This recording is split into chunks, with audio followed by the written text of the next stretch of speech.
પાકિસ્તાનના તણાવ વચ્ચે આજે યુએનએસસીની પણ બેઠક મળવા જઈ રહી છે।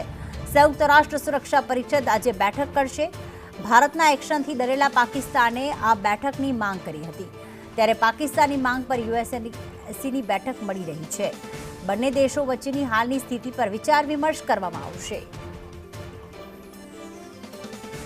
તો યુએનએસસીની બેઠક મળવાની માંગ પાકિસ્તાન દ્વારા કરવામાં આવી હતી, જે ભારતના એક્શનથી સતત ડરેલું છે।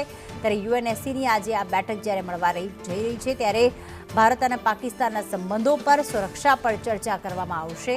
22 એપ્રિલે પાકિસ્તાને જે કૃત્ય કર્યું છે, તેના આતંકવાદી સંગઠનોએ જે કૃત્ય કર્યું છે, તેની પછી ભારતે એક બાદ એક પગલાં લેવાની શરૂઆત કરી છે, અને હવે ડરેલા પાકિસ્તાને યુએનએસસી સમક્ષ આ માંગ કરી છે કે આના પર ચર્ચા કરવામાં આવે। ત્યારે ભારત અને પાકિસ્તાન વચ્ચે થયેલા તણાવની વચ્ચે આ યુએનએસસીની બેઠક ખૂબ મહત્વની